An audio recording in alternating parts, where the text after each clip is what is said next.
Bienvenido a Perú Educado para un Mundo Mejor. Hoy vamos a darle una vuelta a una de las ideas que damos por sentadas en nuestra sociedad. Y lo vamos a hacer de la mano del escritor André Stern y de su pregunta que es casi un puñetazo. ¿Qué queda cuando hemos perdido todo ese potencial? Un adulto. Es una frase que te obliga a parar en seco, ¿verdad?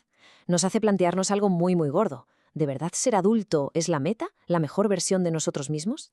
¿O es más bien lo que sobra después de un largo camino de ir perdiendo cosas, como un eco de lo que podríamos haber sido?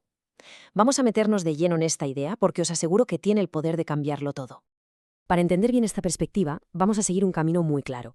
Primero, vamos a hablar de ese potencial perdido y por qué estamos tan obsesionados con que el adulto es, el producto final.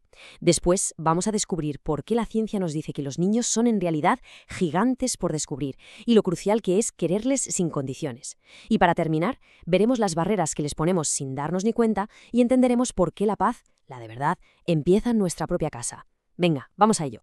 Bueno, empecemos por el principio, por esa idea que todos de alguna manera llevamos dentro casi sin cuestionarla, la de que ser niño es como una fase beta, ¿sabes? Un borrador, y que ser adulto es ya la versión final, la edición de coleccionista, el modelo premium. Y aunque parezca una tontería, esta idea es la que da forma a casi todo, a cómo educamos, a cómo nos relacionamos en familia, a todo. Y aquí lo vemos claro. Son dos mundos totalmente opuestos. Por un lado, la visión de siempre, la que hemos mamado. El niño es algo incompleto, un recipiente vacío que hay que llenar, corregir y pulir hasta que llegue a ser un adulto de provecho. Esto, claro, crea una relación de poder, de arriba a abajo. Pero es que la ciencia moderna llega y nos dice algo que es revolucionario, que el niño no es la etapa cero, que va, es una bomba de potencial lleno a reventar de capacidades desde el minuto uno. Y desde ahí, el adulto ya no es la cima, sino lo que queda cuando todo ese potencial se ha ido perdiendo por el camino. Y de repente, zas, la relación de poder se esfuma y lo que queda es asombro, es la flipante curiosidad por ese milagro que tienes delante. Vale, entonces, si los niños no son lienzos en blanco que tenemos que pintar, ¿qué narices son? Pues la ciencia nos da una imagen, una metáfora que le da la vuelta a todo y que nos invita a dejar de verlos como personitas pequeñas, indefensas, para descubrir quiénes son de verdad. Bombas de potencial. Vamos a pararnos un segundo en estas dos palabras.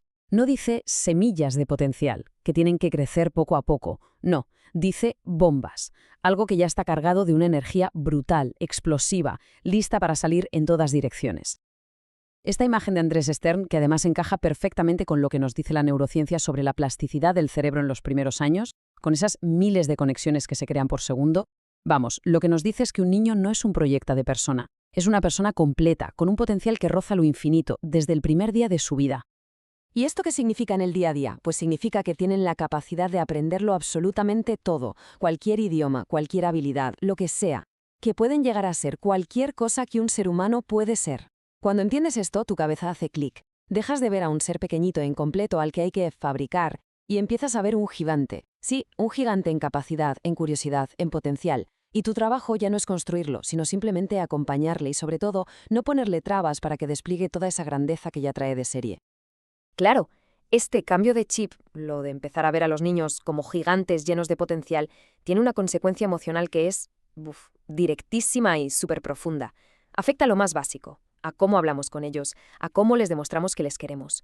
Nos obliga a mirar con lupa las palabras que usamos y, más importante aún, la intención que se esconde detrás. Esta frase resume una dinámica que por desgracia nos suena a todos. A ver, casi nadie la dice así, tan directa, pero el mensaje de fondo es el mismo. Stern cuenta el ejemplo de la típica pregunta ¿duerme ya toda la noche? Parece inofensiva, pero si insistes mucho estás enviando un mensaje. Hay una expectativa que tiene que cumplir. Es un «serías mejor si durmieras». O «te querría más si aprobaras todo, si fueras más ordenado, si no lloraras tanto». El veneno está en ese sí, en esa condición que le ponemos a nuestro cariño. Y esto, claro, nos lleva al daño que hace esta actitud. El amor condicional, ese «te quiero, pero» es una de las peores heridas emocionales que se pueden crear. Le enseña al niño una lección terrible, que él, tal y como es, ahora mismo, no es suficiente para que le quieran sin más. Aprende que el amor se tiene que ganar, que depende de lo que haga, de si cumple con lo que otros esperan. Y de ahí nacen muchísimas de las inseguridades que, seamos sinceros, arrastramos de mayores. Y aquí está el antídoto. Así de simple, así de directo y con un poder para sanar que es increíble. Te quiero tal y como eres. Sin condiciones, sin peros, sin letra pequeña. Y ojo, que esto no significa que no haya normas o que no se eduque, claro que sí. Significa que el amor, que es la base de todo, no se negocia. No depende de sus notas ni de si se porta bien o mal. El mensaje es: tú, por el hecho de existir, ya eres valioso y mereces todo mi amor, ahora mismo. Esto no es un nuevo método de crianza, es un cambio de actitud radical que lo pone todo patas arriba. Bien, ya hemos visto el potencial que tienen y lo importante que es el cariño. Pero, ¿y qué pasa con los demás? Con la vida en sociedad. Siempre pensamos que tenemos que enseñarles a socializar, pero la perspectiva de Stern le da la vuelta a la tortilla. Ellos ya nacen siendo seres súper sociales. Nuestro trabajo en realidad es no estropearlo.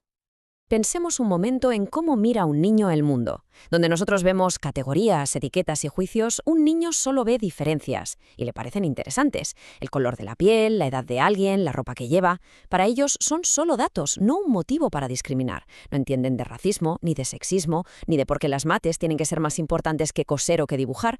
Su mente está completamente abierta, limpia de todas las jerarquías y prejuicios que nosotros hemos ido acumulando. Es una apertura total. Entonces, la pregunta es, si nacen así de abiertos, ¿cómo acabamos en un mundo tan competitivo? Pues Esther nos lo explica con un proceso que es casi una fórmula matemática y que hacemos sin darnos cuenta. Primero, hacemos algo que parece muy lógico, los juntamos por edad. Creamos grupos artificiales donde todos son iguales. ¿Qué pasa entonces? Que al ser tan parecidos, es súper fácil compararlos. ¿Quién lee antes? ¿Quién corre más? Y de ahí a la comparación constante. Y el último paso es inevitable. Donde hay comparación, acaba habiendo competición. Así, sin quererlo, creamos la peor forma de socializar. En lugar de dejar que colaboren entre ellos, que es lo que harían de forma natural si hubiera mezcla de edades. Y esta es la idea clave, el resumen de todo esto. La cosa no va de enseñar a socializar a alguien que ya es social de por sí. El objetivo es darnos cuenta de las barreras que nosotros mismos les ponemos, la comparación, la competición, los prejuicios, y quitarlas de en medio. Si confiáramos en ellos y dejáramos que su habilidad natural saliera a la luz, nos daríamos cuenta de que son ciudadanos del mundo desde el primer día. Y con esto llegamos a la última parte, y para mí la más potente. Porque todo esto de lo que hemos hablado no va solo de cómo criar a los que vienen. Va también de nosotros, de sanar nuestras propias heridas de la infancia y, en el fondo, de construir un mundo con un poco más de paz. Aquí está la magia de todo el asunto. Cuando haces el esfuerzo de cambiar tu mirada hacia un niño, el que sea, pasa algo increíble. Ese cambio no se queda solo en esa relación, se expande.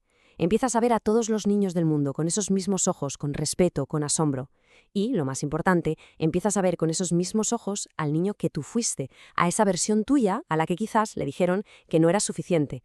Y lo ves con compasión, con aceptación. Esa es la verdadera reconciliación.